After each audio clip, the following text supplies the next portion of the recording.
क्या आपने कभी सोचा है कि कुछ लोग बिना आदेश दिए, बिना जबरदस्ती किए, बिना बहस किए लोगों से वही काम करवा लेते हैं जो वो चाहते हैं। वे लोगों को मजबूर नहीं करते, बल्कि लोग खुद ही वही फैसला लेने लगते हैं जो उस व्यक्ति के लिए फायदेमंद होता है। यह कोई जादू नहीं है, यह है रिवर्स साइकोलॉजी। मानव मन की एक ऐसी कला जिसे इतिहास के कई महान रणनीतिकारों ने समझा और इस्तेमाल किया। राजनीति में, व्यापार में, रिश्तों में और शक्ति के खेल में। कुछ लोग इसे मैनिपुलेशन कहते हैं, कुछ इसे साइकोलॉजिकल स्ट्रैटेजी। लेकिन सच यह है कि मानव मन को समझे बिना आप कभी भी इन्फ्लुएंस की असली ताकत नहीं समझ सकते। आज आप जानेंगे रिवर्स साइकोलॉजी के 13 माकियावेलियन लॉज, ऐसे सिद्धांत जो बताते हैं कि लोग कैसे सोचते हैं और कैसे कभी कभी उन्हें बिना बताए ही इन्फ्लुएंस किया जा सकता है। लेकिन याद रखिए, यह ज्ञान जितना शक्तिशाली है उतना ही खतरनाक भी हो सकता है। Law 1, illusion of choice. मानव मन को आदेश पसंद नहीं होता। जैसे ही कोई हमें सीधे कहता है यह काम अभी करो, हमारे भीतर एक छोटी सी आवाज उठती है, एक विरोध, एक हल्का सा प्रतिरोध। यह प्रतिरोध हमेशा दिखाई नहीं देता, लेकिन हमारे दिमाग में तुरंत एक भावना पैदा होती है, मुझे क्यों कहा जा रहा है। मानव मन स्वाभाविक रूप से स्वतंत्र रहना चाहता है। हर व्यक्ति यह महसूस करना चाहता है कि उसके फैसले उसके अपने हैं। यही कारण है कि सीधे आदेश अक्सर काम नहीं करते। लेकिन यहीं से शुरू होती है रिवर्स साइकोलॉजी की पहली और सबसे दिलचस्प रणनीति, इल्यूजन ऑफ चॉइस। इसका अर्थ है लोगों को ऐसा महसूस कराना कि निर्णय उनका है, जबकि दिशा आपने पहले ही तय कर दी होती है। मान लीजिए आप किसी से कहते हैं यह काम अभी करो। संभव है कि सामने वाला व्यक्ति टालने लगे, बहाने बनाए या फिर काम को बाद में करने की कोशिश करे। लेकिन अगर आप वही बात थोड़े अलग तरीके से कहें, तुम ये काम अभी करना चाहोगे या 1 घंटे बाद, अब स्थिति बदल जाती है। सामने वाले व्यक्ति को लगता है कि उसे विकल्प दिया गया है। वो सोचता है कि निर्णय उसके हाथ में है। लेकिन सच्चाई यह है कि दोनों विकल्प उसी दिशा में जा रहे हैं जो आप चाहते हैं। यही है इल्यूजन ऑफ चॉइस। अब इसे एक सरल उदाहरण से समझते हैं। मान लीजिए एक पेरेंट अपने बच्चे से कहता है, जाओ पढ़ाई करो। बच्चा शायद तुरंत मना कर देगा या कहेगा थोड़ी देर बाद। लेकिन अगर वही पेरेंट कहे, तुम पहले मैथ पढ़ना चाहोगे या साइंस, अब बच्चा पढ़ाई से बच नहीं सकता, क्योंकि विकल्प पढ़ाई के भीतर ही है। उसका दिमाग अब पढ़ाई से बचने के बजाय यह तय करने में व्यस्त है कि कौन सा सब्जेक्ट पहले पढ़े। यही इस रणनीति की असली शक्ति है। साइकोलॉजी के अनुसार मानव मन को ऑटोनॉमी की जरूरत होती है। हम सब चाहते हैं कि हमें कंट्रोल का एहसास हो। जब हमें विकल्प दिए जाते हैं तो हमारा दिमाग शांत रहता है। हमें लगता है कि हमने निर्णय खुद लिया है, और यही छोटा सा इल्यूजन व्यवहार को बदल सकता है। क्योंकि कई बार लोगों को नियंत्रित करने का सबसे आसान तरीका उन्हें यह महसूस कराना होता है कि वे खुद नियंत्रण में हैं। Law 2, forbidden fruit effect. मानव मन की एक दिलचस्प आदत है, जिस चीज को आसानी से मिल जाए उसकी कीमत अक्सर कम लगती है। लेकिन जैसे ही किसी चीज पर रोक लगाई जाती है, वो अचानक बेहद आकर्षक बन जाती है। इतिहास की एक प्रसिद्ध कहानी इस मनोविज्ञान को बहुत गहराई से समझाती है। एडम और ईव की कहानी। कहा जाता है कि उन्हें स्वर्ग में हर चीज का आनंद लेने की अनुमति थी, फल, पेड़, प्रकृति, सब कुछ। लेकिन एक पेड़ था जिसका फल खाने से मना किया गया था।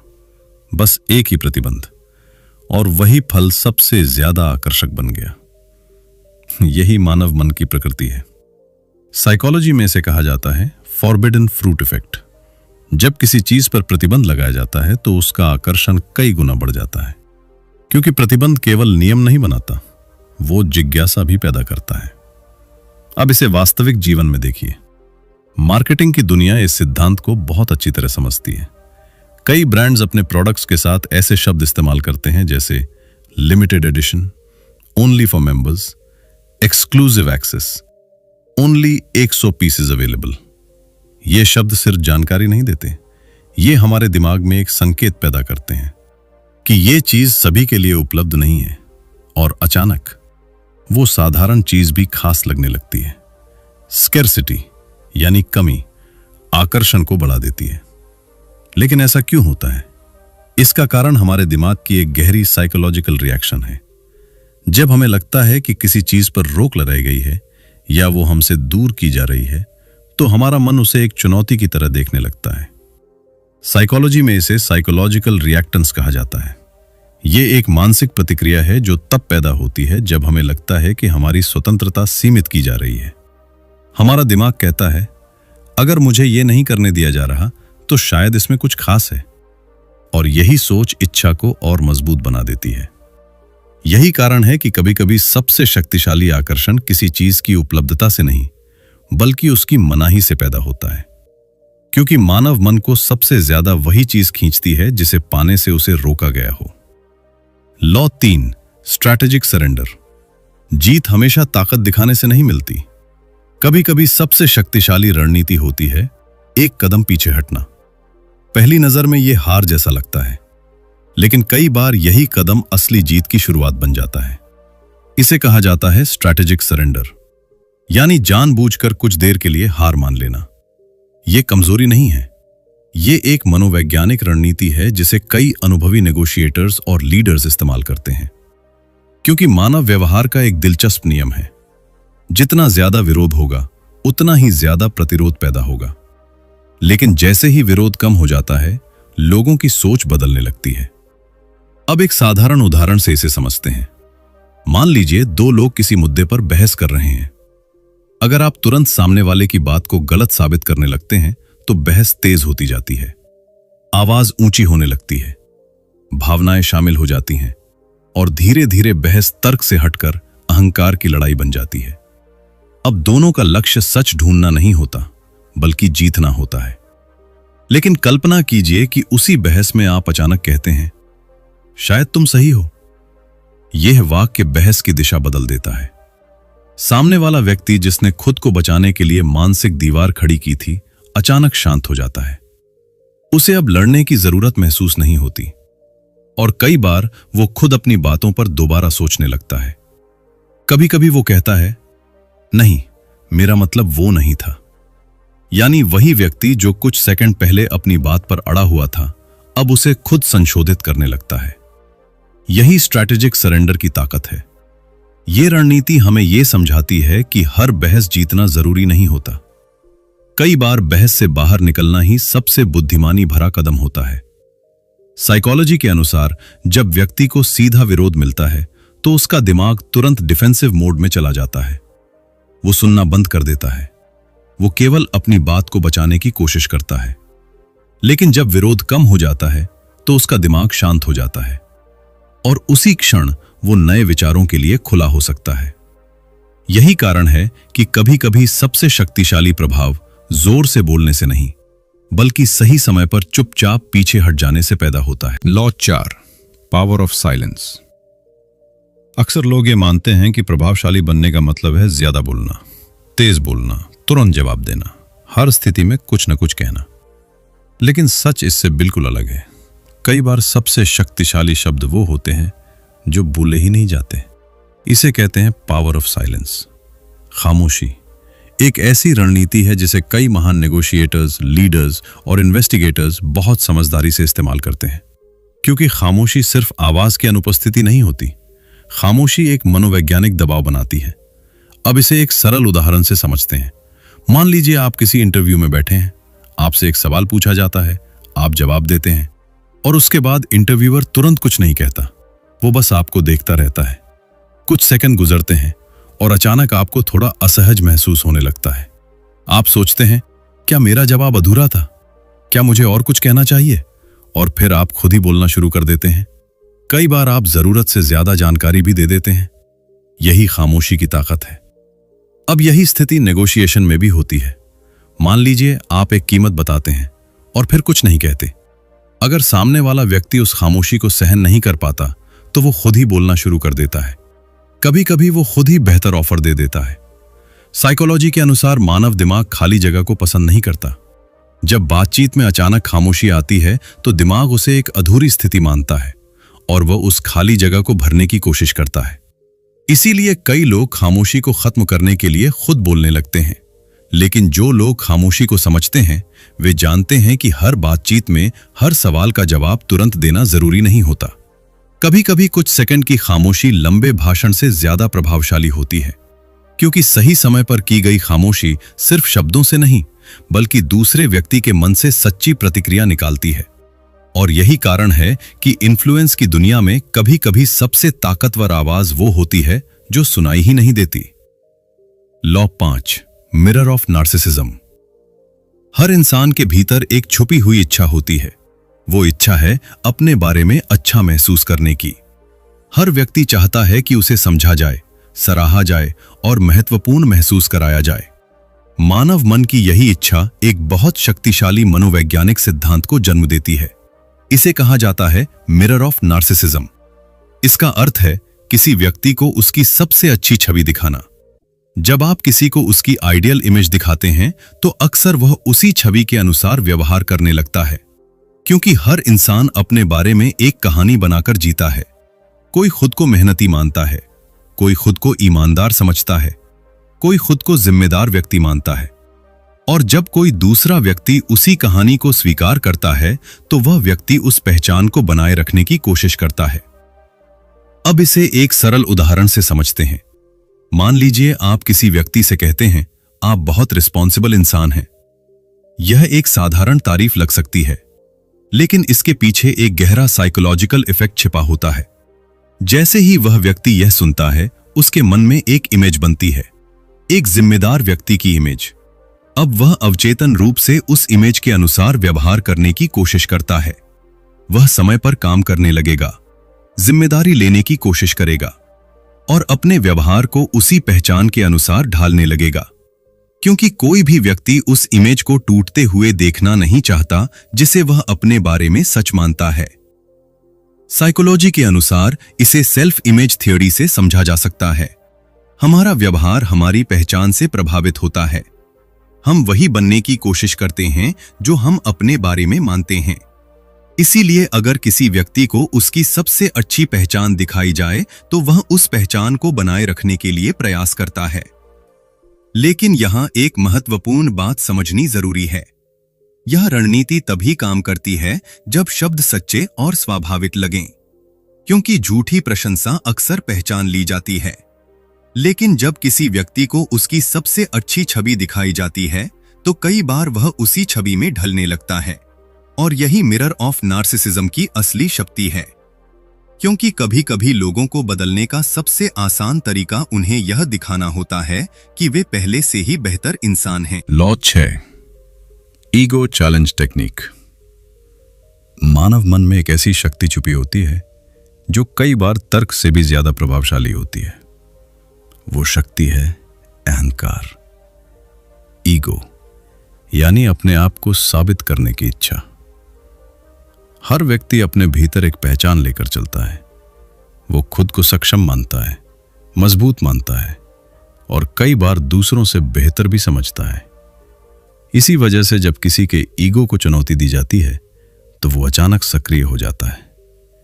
और यही सिद्धांत कहलाता है ईगो चैलेंज टेक्निक। इस रणनीति का आधार बहुत सरल है। अगर आप किसी व्यक्ति से कहें, शायद यह काम तुम्हारे बस का नहीं है, तो अक्सर दो प्रतिक्रियाएं हो सकती हैं। कुछ लोग पीछे हट सकते हैं, लेकिन बहुत से लोग इसे एक चुनौती की तरह लेते हैं। उनके भीतर तुरंत एक आवाज उठती है, मैं क्यों नहीं कर सकता? और उसी क्षण उनका ईगो सक्रिय हो जाता है। अब उनका लक्ष्य सिर्फ काम करना नहीं होता, बल्कि खुद को साबित करना होता है। यही कारण है कि कई बार एक छोटा सा डाउट किसी व्यक्ति के अंदर बहुत बड़ी मोटिवेशन पैदा कर देता है। अब इसे एक वास्तविक उदाहरण से समझते हैं। स्पोर्ट्स की दुनिया में कई कोचेज इस तकनीक का उपयोग करते हैं। मान लीजिए एक खिलाड़ी कठिन अभ्यास से थक चुका है, उसका मन हार मानने लगा है। तभी कोच कहता है, शायद तुम इस लेवल के लिए तैयार नहीं हो।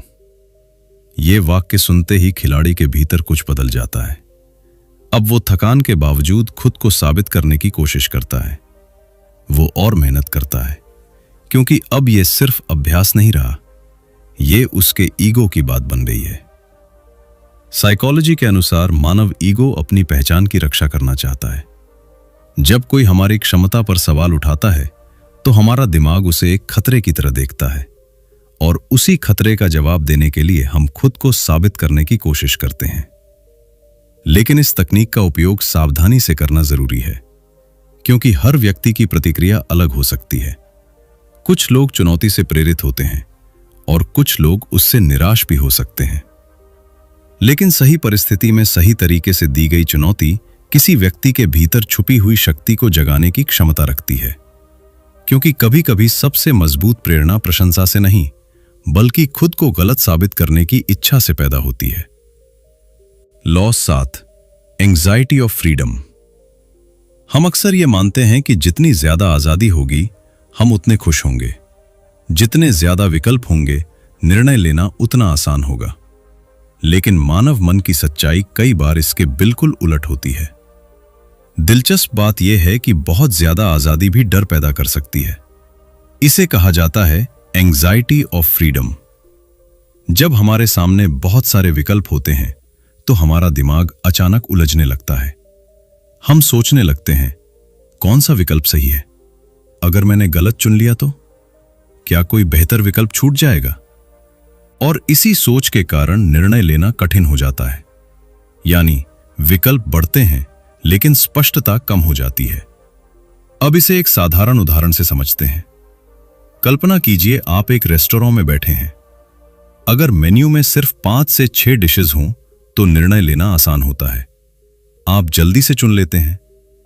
लेकिन अगर मेन्यू में 50 या 60 आइटम्स हों तो आप अचानक रुक जाते हैं। आप हर ऑप्शन पढ़ते हैं, तुलना करते हैं, सोचते हैं कि कौन सा बेहतर होगा, और कई बार निर्णय लेने में बहुत समय लग जाता है। कभी कभी तो ऐसा भी होता है कि डिसीजन लेने के बाद भी मन पूरी तरह संतुष्ट नहीं होता, क्योंकि हमें लगता है शायद कोई और ऑप्शन बेहतर था। यही कारण है कि कई मॉडर्न रेस्टोरेंट्स जानबूझकर लिमिटेड मेन्यू रखते हैं। कम विकल्प निर्णय को आसान बना देते हैं। साइकोलॉजी में इस फिनोमिनन को कहा जाता है चॉइस ओवरलोड। जब हमारे सामने बहुत ज्यादा विकल्प होते हैं तो हमारा दिमाग उन्हें प्रोसेस करने में थक जाता है, और यह मानसिक थकान डिसीजन एंग्जाइटी पैदा करती है। यानी विकल्प जितने बढ़ते हैं उतना ही कंफ्यूजन भी बढ़ सकता है। इसीलिए कई बार सबसे प्रभावशाली स्ट्रैटेजी सभी विकल्प दिखाना नहीं होती, बल्कि उन्हें सीमित करना होती है, क्योंकि मानव मन अनंत संभावनाओं के बीच नहीं, बल्कि स्पष्ट दिशा के साथ ज्यादा सहज महसूस करता है। और यही कारण है कि कभी-कभी सबसे बड़ी आजादी कम विकल्पों के भीतर ही मिलती है, क्योंकि जब रास्ते कम होते हैं तो मन ज्यादा स्पष्टता के साथ आगे बढ़ सकता है। Law 8, false weakness strategy. शक्ति हमेशा ताकत दिखाने से नहीं आती। कभी कभी सबसे बड़ी रणनीति होती है कमजोर दिखाई देना। यह सुनने में अजीब लग सकता है। हमारी दुनिया हमें सिखाती है कि हमें हमेशा मजबूत दिखना चाहिए, आत्मविश्वासी, निडर और नियंत्रण में। लेकिन इतिहास और मनोविज्ञान कुछ अलग ही कहानी बताते हैं। कई बार जो व्यक्ति खुद को बहुत शक्तिशाली दिखाता है वो लोगों को सावधान कर देता है। लोग उसके आसपास सतर्क हो जाते हैं, वे अपनी असली सोच छुपाने लगते हैं। लेकिन जब कोई व्यक्ति कमजोर या साधारण दिखाई देता है तो लोगों की सावधानी कम हो जाती है, और यहीं से शुरू होती है फॉल्स वीकनेस स्ट्रैटेजी। इस रणनीति का मतलब है जानबूझकर खुद को कम खतरनाक दिखाना, ताकि सामने वाला व्यक्ति खुलकर व्यवहार करे। अब इसे एक उदाहरण से समझते हैं। कल्पना कीजिए कि 2 लोग एक नेगोशिएशन में बैठे हैं। अगर एक व्यक्ति बहुत आत्मविश्वास और आक्रामक तरीके से बात करता है तो दूसरा व्यक्ति तुरंत सतर्क हो जाएगा। वो अपनी जानकारी छुपाने लगेगा, वो सावधानी से शब्द चुनेगा। लेकिन अगर वही व्यक्ति शांत, साधारण और थोड़ा असुरक्षित दिखाई दे तो सामने वाला व्यक्ति ज्यादा खुल सकता है। वो सोच सकता है ये व्यक्ति उतना मजबूत नेगोशिएटर नहीं है, और इसी सोच के कारण वो ज्यादा जानकारी साझा कर सकता है। यही वो क्षण होता है जहां असली इंसाइट मिलती है। इतिहास में भी कई महान रणनीतिकारों ने इस सिद्धांत का उपयोग किया है। कई बार सेनाएं जानबूझकर कमजोर दिखाई देती थीं ताकि दुश्मन आत्मविश्वास में आकर गलती कर बैठे। साइकोलॉजी के अनुसार मानव मन खतरे के प्रति बहुत संवेदनशील होता है। जब हमें कोई व्यक्ति शक्तिशाली या प्रभावशाली लगता है तो हमारा दिमाग तुरंत डिफेंसिव मोड में चला जाता है, हम सतर्क हो जाते हैं। लेकिन जब खतरा कम महसूस होता है तो हमारी सुरक्षा दीवारें नीचे आने लगती हैं और उसी समय लोग अपनी असली सोच और भावनाएं प्रकट करते हैं। लेकिन यहां एक महत्वपूर्ण बात समझनी जरूरी है। फॉल्स वीकनेस का मतलब वास्तव में कमजोर होना नहीं है, यह केवल एक परसेप्शन स्ट्रैटेजी है। क्योंकि कई बार सबसे बुद्धिमान व्यक्ति वो नहीं होता जो हर समय अपनी ताकत दिखाए, बल्कि वो होता है जो सही समय पर अपनी ताकत छुपा सके। Law 9, constructive pessimism. हम अक्सर सोचते हैं कि लोगों को मोटिवेट करने का सबसे अच्छा तरीका है उन्हें लगातार प्रोत्साहित करना, उन्हें बताना कि तुम ये कर सकते हो, तुम बहुत कैपेबल हो। और कई बार यह सच भी होता है। लेकिन मानव मन की प्रेरणा हमेशा प्रशंसा से ही नहीं आती। कभी कभी थोड़ा सा संदेह भी बहुत बड़ी मोटिवेशन बन सकता है। इसी सिद्धांत को कहा जाता है कंस्ट्रक्टिव पेसिमिज्म। कंस्ट्रक्टिव पेसिमिज्म का अर्थ है ऐसा संदेह व्यक्त करना जो व्यक्ति को निराश न करे, बल्कि उसे खुद को साबित करने के लिए प्रेरित करे। अब कल्पना कीजिए कि आप किसी से कहते हैं, मुझे नहीं लगता कि यह संभव है। ये वाक्य सुनकर कुछ लोग शायद पीछे हटे न, लेकिन बहुत से लोग इसे एक चुनौती की तरह लेते हैं। उनके भीतर एक भावना पैदा होती है, मैं तुम्हें गलत साबित करके दिखाऊंगा। और उसी क्षण उनके अंदर एक नई ऊर्जा पैदा हो सकती है। अब यह केवल काम नहीं रह जाता, ये आत्मसम्मान की बात बन जाती है। अब इसे एक वास्तविक उदाहरण से समझते हैं। कई टीचर्स स्टूडेंट्स को मोटिवेट करने के लिए कभी-कभी इसी टेक्निक का उपयोग करते हैं। मान लीजिए एक स्टूडेंट किसी कठिन प्रॉब्लम को देखकर कहता है, यह मुझसे नहीं होगा। तभी टीचर कहता है, शायद यह प्रॉब्लम तुम्हारे लेवल से थोड़ी ज्यादा मुश्किल है। यह सुनकर स्टूडेंट के भीतर दो भावनाएं पैदा हो सकती हैं। पहली, वो हार मान ले, लेकिन दूसरी, वो खुद को साबित करने की कोशिश करे। और कई बार यही दूसरी प्रतिक्रिया उसके अंदर छुपी हुई क्षमता को बाहर ले आती है। साइकोलॉजी के अनुसार मानव मन रिकॉग्निशन चाहता है। हम चाहते हैं कि लोग हमारी क्षमता को देखें और उसे स्वीकार करें। लेकिन जब कोई हमारी क्षमता पर संदेह करता है तो हमारा दिमाग उसे एक चुनौती के रूप में देख सकता है और उसी चुनौती को जीतने के लिए हम अधिक मेहनत करने लगते हैं। लेकिन यहां संतुलन बहुत महत्वपूर्ण है।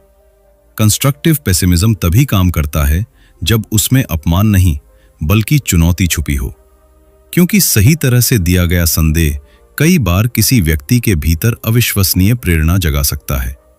और कभी-कभी लोग अपनी सबसे बड़ी उपलब्धियां प्रशंसा के कारण नहीं बल्कि किसी के संदेह को गलत साबित करने के लिए हासिल करते हैं। Law 10, implanted idea. मानव मन का एक रोचक रहस्य है। लोग अक्सर उन विचारों को आसानी से स्वीकार नहीं करते जो सीधे उन्हें बताए जाते हैं, लेकिन वही लोग उन विचारों को बहुत मजबूती से मान लेते हैं जो उन्हें लगता है कि उन्होंने खुद सोचे हैं। यही सिद्धांत कहलाता है इम्प्लांटेड आइडिया। इसका अर्थ है किसी के मन में विचार डालना, लेकिन इस तरह कि उसे लगे कि यह विचार उसका अपना है। क्योंकि मानव मन स्वतंत्रता को बहुत महत्व देता है। हम अपने निर्णयों पर नियंत्रण महसूस करना चाहते हैं, और जब कोई हमें सीधे बताता है कि हमें क्या करना चाहिए तो हमारा दिमाग अक्सर उसका विरोध करने लगता है। लेकिन अगर वही विचार हमारे अपने दिमाग से पैदा होता हुआ लगे तो हम उसे ज्यादा सहजता से स्वीकार करते हैं। अब इसे एक सरल उदाहरण से समझते हैं। मान लीजिए आप अपने दोस्त को सलाह देते हैं, तुम्हें यह काम करना चाहिए। संभव है वो तुरंत कहे, नहीं मुझे नहीं लगता। लेकिन अगर आप उससे पूछें, क्या तुम्हें नहीं लगता कि यह तरीका बेहतर हो सकता है? अब स्थिति बदल जाती है, क्योंकि अब यह आदेश नहीं है, यह एक सवाल है, और सवाल दिमाग को सोचने पर मजबूर करता है। जैसे ही वो व्यक्ति इस सवाल पर विचार करता है, उसके मन में खुद एक विचार बनने लगता है, और अगर वो उस निष्कर्ष पर पहुंचता है तो उसे लगता है कि यह निर्णय उसका अपना है। यही इम्प्लांटेड आइडिया की असली शक्ति है। आपने विचार दिया, लेकिन उसे ऐसा महसूस हुआ कि विचार उसी के दिमाग से आया है। साइकोलॉजी के अनुसार इसे सेल्फ जनरेटेड परसुएजन से समझा जा सकता है। जब कोई विचार व्यक्ति खुद बनाता है तो वो उससे ज्यादा गहराई से जुड़ जाता है, क्योंकि वो केवल सूचना नहीं होती, वो उसके अपने सोचने की प्रक्रिया का परिणाम होती है, और इसी वजह से वो उस विचार को ज्यादा मजबूती से मानता है।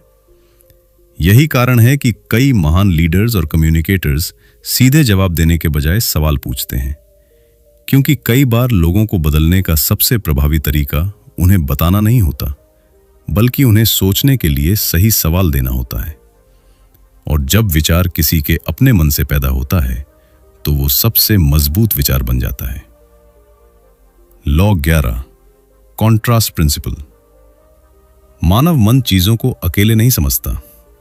हम अक्सर किसी चीज की असली कीमत तभी समझते हैं जब उसे किसी दूसरी चीज से तुलना करने का मौका मिलता है। यानी हमारा दिमाग अक्सर तुलना के आधार पर निर्णय लेता है। इसी मनोवैज्ञानिक सिद्धांत को कहा जाता है कॉन्ट्रास्ट प्रिंसिपल। कॉन्ट्रास्ट प्रिंसिपल का मतलब है किसी चीज को इस तरह प्रस्तुत करना कि उसके पहले या बाद में आने वाली चीज अलग तरीके से महसूस हो, यानी परसेप्शन बदल जाता है। अब इसे एक साधारण उदाहरण से समझते हैं। मान लीजिए आप एक दुकान में जाते हैं। सबसे पहले आपको एक बहुत महंगा प्रोडक्ट दिखाया जाता है। उसकी कीमत है 50,000 रुपए। आप उसे देखते हैं और तुरंत सोचते हैं यह बहुत महंगा है। फिर दुकानदार आपको दूसरा प्रोडक्ट दिखाता है जिसकी कीमत है 20,000 रुपए। अब 20,000 रुपए अचानक ज्यादा रीजनेबल लगने लगते हैं। हालांकि अगर आपने वही प्रोडक्ट सीधे पहले देखा होता तो शायद वो भी महंगा लगता, लेकिन क्योंकि आपने पहले एक ज्यादा महंगी चीज देखी, आपका परसेप्शन बदल गया। यही कॉन्ट्रास्ट प्रिंसिपल की ताकत है। अब इसे नेगोशिएशन में देखिए। कई एक्सपीरियंस नेगोशिएटर्स जानबूझकर सबसे पहले एक बहुत बड़ा प्रस्ताव रखते हैं। उदाहरण के लिए, अगर कोई व्यक्ति 50,000 की डील चाहता है तो वो शुरुआत 80,000 से कर सकता है। जब सामने वाला व्यक्ति इस बड़े प्रस्ताव को सुनता है तो उसे ये बहुत ज्यादा लगता है, लेकिन बाद में जब कीमत 50,000 तक आती है तो वो अचानक रीजनेबल लगने लगती है। हालांकि असल लक्ष्य तो शुरू से ही वही था। साइकोलॉजी के अनुसार हमारा दिमाग एब्सोल्यूट नंबर्स से कम और रिलेटिव डिफरेंसेस से ज्यादा प्रभावित होता है। हम चीजों को अलग अलग नहीं देखते, हम उन्हें संदर्भ के साथ देखते हैं। यानी जो चीज पहले देखी गई वो बाद वाली चीज के परसेप्शन को बदल सकती है। इसीलिए कई बिजनेसेस प्राइसिंग, मार्केटिंग और नेगोशिएशन में कॉन्ट्रास्ट प्रिंसिपल का उपयोग करते हैं, क्योंकि सही तुलना किसी भी निर्णय को पूरी तरह बदल सकती है। और यही कारण है कि मानव मन में किसी चीज की असली कीमत अक्सर उसकी वास्तविक कीमत से नहीं, बल्कि उसके पहले देखी गई चीज से तय होती है। Law 12, controlled incompetence. हमारी दुनिया में कुशलता और क्षमता को बहुत महत्व दिया जाता है। हमें सिखाया जाता है कि हर काम में बेहतर बनो, हर जिम्मेदारी संभालो और अपनी योग्यता साबित करो। लेकिन व्यवहार की वास्तविक दुनिया में कभी-कभी एक दिलचस्प मनोवैज्ञानिक रणनीति काम करती है। इसे कहा जाता है कंट्रोल्ड इनकॉम्पिटेंस।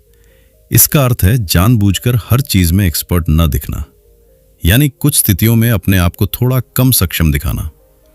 यह सुनने में अजीब लग सकता है, लेकिन कई बार जो व्यक्ति हर काम में बहुत सक्षम दिखाई देता है, उसके ऊपर ही सारी जिम्मेदारियां डाल दी जाती हैं।